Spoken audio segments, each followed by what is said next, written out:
لبیک اللہم لبیک۔ نمبر 1، احرام باندھنے سے پہلے غسل کرنا اور جسم پہ خوشبو لگانا۔ تو جو لوگ بھی عمرے پہ جا رہے ہیں اور یا جو لوگ حج تمتع پہ جا رہے ہیں وہ سب سے پہلے اپنے گھر میں غسل کریں گے، جسم پہ خوشبو لگائیں گے۔ اگر مرد حضرات چاہیں تو گھر سے بھی احرام کی چادریں باندھ سکتے ہیں، اور عورتوں کا جو احرام ہے ان کے جو لباس ہوتا ہے وہی ان کا احرام ہوتا ہے۔ نمبر 2، میقات پہ پہنچ کر احرام باندھنا افضل ہے، لیکن پہلے باندھ لینا بھی جائز ہے۔ یہ مسلم کی حدیث ہے، کیونکہ جہاز میں احرام باندھا تو جا سکتا ہے، مرد لوگ باندھ سکتے ہیں، لیکن جہاز میں کیونکہ جگہ کم ہوتی ہے تو اس لیے کئی دفعہ ادھر مشکل ہوتا ہے، تو اس لیے اگر گھر سے بھی مرد حضرات احرام کی چادریں جو ہیں وہ پہن لیتے ہیں، یہ ایئرپورٹ سے بھی، تو وہ بھی جائز ہے۔ نمبر 3، مرد ایک سفید چادر بطور تہہ بند باندھ لیں اور دوسری چادر اس طرح اوڑھ لیں کہ دونوں کندھے ان کے ڈھکے ہوں۔ نمبر 4، عورتیں اپنے کپڑوں ہی میں احرام کی نیت کریں۔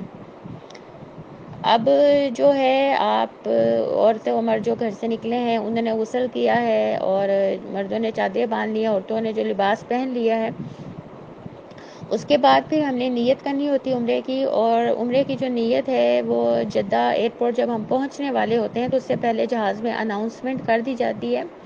راستے میں یلملم ایک آتی ہے پہاڑی، تو ادھر سے میقات بنتی ہے جو لوگ پاکستان سے جاتے ہیں حج یا عمرہ کرنے، تو ادھر پہنچ کے جہاز والے جیسے اناؤنسمنٹ کریں گے تو وہاں آپ نے اتنی بلند آواز میں نیت کرنی ہے کہ آپ کے کانوں تک آواز جائے، اللہم لبیک عمرہ، یہ کہہ کے آپ نے نیت کرنی ہے۔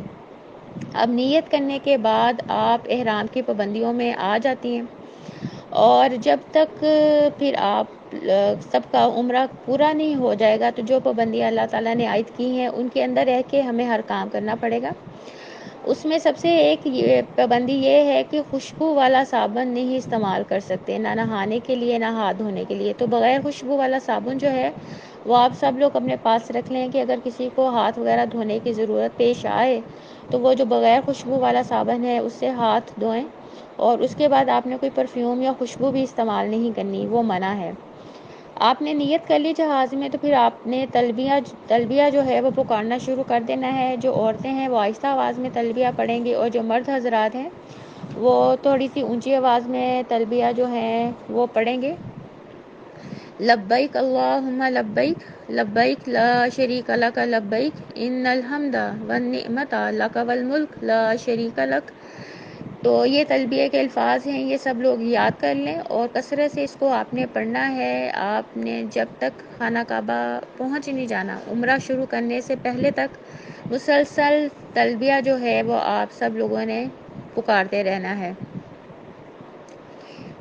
اس کے بعد طواف کے لیے باوضو ہونا ضروری ہے۔ یہ یاد رکھیں کہ دو جو ہیں عبادات ایسی ہیں جو بغیر وضو کے نہیں ہو سکتی، نمبر 1 نماز اور نمبر 2 خانہ کعبہ کا طواف، ان دو عبادات کے لیے باوضو ہونا شرط ہے۔ طواف شروع کرنے سے پہلے مرد اپنی اوڑھی ہوئی چادر کا ایک حصہ دائیں کندھے کے نیچے سے نکال کر بائیں کندھے پر ڈال لیں۔ طواف کی جو ابتدا ہے حجر اسود کے استلام سے ہوگی، یا حجر اسود کو بوسہ دیں، بوسہ دینا ممکن نہیں ہے تو ہاتھ یا کسی چیز سے چھوئیں اور اس کو چھو کے اس کو بوسہ دیں۔ اگر وہ بھی ممکن نہیں ہے تو پھر ہاتھ کی ہتھیلی حجر اسود کی طرف کر کے تو آپ بسم اللہ اللہ اکبر کہہ کر جو ہے طواف کا آغاز کریں گے۔ بسم اللہ اللہ اکبر جو کہتے ہیں، اپنا ہاتھ کی جو ہے ہتھیلی وہ ہم حجر اسود کی طرف جب کر کے کہتے ہیں تو اس کو استلام کہتے ہیں۔ تو طواف کا جو آغاز ہے وہ استلام سے ہوگا، پہلے بسم اللہ اللہ اکبر کہیں گے، استلام کریں گے حجر اسود کی طرف ہاتھ کی ہتھیلی کر کے، اس کے بعد ہم طواف کا جو ہے وہ آغاز کریں گے۔ اب طواف کے دوران جو آپ کا دل کرتا ہے دعا پڑھیں، قرآن پاک میں جو ربانہ سے دعائیں ہیں وہ پڑھ لیں، آپ صلی اللہ علیہ وآلہ وسلم سے جو مسنون دعائیں ہیں وہ پڑھ لیں، یا اس کے علاوہ آپ اپنی زبان میں بھی دعائیں کر سکتے ہیں۔ تیسرا کلمہ پڑھ سکتے ہیں، جو صورتیں آپ کو قرآن کی یاد ہے وہ آپ طواف میں پڑھ سکتی ہیں، آپ کچھ بھی پڑھ سکتی ہیں، یہ آپ کی مرضی ہے۔ طواف کے پہلے 3 چکروں میں مرد رمل یعنی کندھے اکڑا کر تیز چلیں گے اور باقی چکروں میں عام چال چلیں گے۔ عورتیں طواف میں رمل نہیں کریں گی بلکہ عام چال ہی چلیں گی۔ رکن یمانی کو صرف چھوئیں، بوسہ نہ دیں، اگر چھونا ممکن نہ ہو تو بغیر اشارہ کیے گزر جائیں۔ تو جب آپ طواف آپ نے شروع کر دیا، رکن یمانی پہ پہنچے ہیں، تو اگر اس کو چھونا آسان ہے ہاتھ کے ساتھ تو چھو لیں، اگر چھونا آسان نہیں ہے تو پھر نہ ادھر کوئی اشارہ نہیں کرنا اور نہ ہی رکن یمانی کو بوسہ دینا ہے، بس چھونا ہے وہ سنت ہے۔ رکن یمانی سے حجر اسود تک آپ سب نے سورۃ بقرہ کی آیت نمبر 201 پڑھنی ہے۔ ربنا آتنا فی الدنیا حسنۃ وفی الآخرۃ حسنۃ وقنا عذاب النار۔ یہ دعا آپ صلی اللہ علیہ وسلم سے ثابت ہے کہ جب بھی رکن یمانی پہ آپ صلی اللہ علیہ وسلم پہنچتے تھے، رکن یمانی سے حجر اسود کے درمیان آپ صلی اللہ علیہ وسلم یہ دعا پڑھتے، کیونکہ یہ دعا بڑی جامع ہے، اس میں دنیا اور آخرت دونوں آ جاتی ہے۔ پھر آپ حجر اسود پہ پہنچ گئے تو آپ کا ایک چکر پورا ہو گیا، پھر آپ نے استلام کیا، بسم اللہ اللہ اکبر کہا اور دوسرا چکر شروع کر لیا۔ اس طرح آپ نے 7 چکر لگانے ہیں اور 7 چکروں میں رکن یمانی سے حجر اسود تک ربنا آتنا والی دعا پڑھنی ہے۔ جب آپ کے 7 چکر پورے ہو جائیں تو آپ جب حجر اسود پہ پہنچیں گی تو آپ کے 7 چکر پورے ہو جائیں گے تو پھر آپ نے 8واں استلام کرنا ہے، یعنی پھر آپ نے ہاتھ کی ہتھیلی جو ہے وہ حجر اسود کی طرف کر کے بسم اللہ اللہ اکبر پڑھنا ہے۔ تو یہ پڑھنے کے بعد جو ہے مرد حضرات اپنے جو کندھے ہیں وہ ڈھانپ لیں گے، پھر آپ نے 2 رکعت نماز ادا کرنی ہے۔ 7 چکر پورے کرنے کے بعد سورۃ بقرہ کی آیت نمبر 125 کا یہ حصہ پڑھتے ہوئے وَاتَّخِذُوا مِن مَّقَامِ إِبْرَاهِيمَ مُصَلًّى پڑھتے ہوئے مقام ابراہیم کی طرف آئیں اور وہاں 2 رکعت نفل واجب الطواف ادا کریں۔ لیکن اگر مقام ابراہیم پہ رش ہو تو آپ مطاف میں یا پوری مسجد میں جہاں بھی آپ کو جگہ ملے آپ 2 جو ہیں نفل ادا کر سکتے ہیں، کیونکہ کئی دفعہ ہوتا ہے مقام ابراہیم پہ رش ہوتا ہے اور لوگ طواف کر رہے ہوتے ہیں، تو اس جگہ پھر آپ زبردستی کو کہ نفل ادا کرے گا تو لوگوں کو آپ کی وجہ سے مشکلات کا سامنا کرنا پڑے گا جو طواف کر رہے ہیں، تو اس لیے آپ مطاف میں پیچھے چلے جائیں یا جہاں بھی آپ کو مسجد میں جگہ ملے 2 نفل پڑھیں۔ پہلی رکعت میں سورۃ فاتحہ کے بعد سورۃ کافرون پڑھنی ہے، قل یا ایھا الکافرون، اور دوسری رکعت میں سورۃ فاتحہ کے بعد سورۃ اخلاص قل ھو اللہ احد پڑھنا حدیث سے ثابت ہے۔ اب 2 نفل پڑھنے کے بعد پھر آپ نے آب زمزم پینا ہے۔ حدیث میں آتا ہے آب زمزم پینے سے پہلے مانگی گئی دعا قبول ہوتی ہے، لہٰذا آپ دین و دنیا اور آخرت کی بہتری کی دعائیں مانگیں۔ آب زمزم کا پانی کھڑے ہو کر پینا پسندیدہ ہے۔ آب زمزم کا پانی پینا اور اس پانی کا کچھ حصہ سر پہ بہانا پسندیدہ ہے، یعنی تھوڑا سا آپ پی لیں اور تھوڑا سا پانی اپنے سر پہ ڈالیں، یہ سنت ہے۔ آب زمزم کا پانی پینے کے بعد پھر آپ جو ہے حجر اسود والی جگہ پر آئیں گی اور پھر آپ استلام کریں گی کہ اسے بوسہ دینا ممکن ہے تو بوسہ دے دیں، اشارہ کرنا ممکن ہے تو اشارہ کریں بسم اللہ اللہ اکبر، تو یہ 9واں استلام ہوگا۔ اس کے بعد پھر آپ نے سعی کرنے صفا کی طرف چلے جانا ہے۔ باب الصفا سے صفا پہاڑی کی طرف آئیں، جب پہاڑی نزدیک آئے تو سورۃ بقرہ کی آیت نمبر 158 پڑھیں، ان الصفا والمروہ من شعائر اللہ، بے شک صفا اور مروہ اللہ کی نشانیوں میں سے ہیں۔ یہ پڑھتے پڑھتے آپ صفا پہاڑی کے قریب آئیں، کیونکہ اب صفا پہاڑی پہ چڑھنا ممکن نہیں ہے، ادھر شیشے لگا کے انہوں نے بند کیا ہے، تو صفا پہاڑی کے قریب پہنچ گئے تو اپنا رخ آپ بیت اللہ کی طرف کر لیں اور آپ کو وہاں سے خانہ کعبہ نظر آئے گا۔ خانہ کعبہ کی طرف دیکھ کے تو 3 دفعہ یہ دعا پڑھنی ہے، یہ مسلم سے ثابت ہے، لا الہ الا اللہ وحدہ لا شریک لہ لہ الملک ولہ الحمد وهو على كل شيء قدير، لا إله إلا الله وحده أنجز وعده ونصر عبده وهزم الأحزاب وحده۔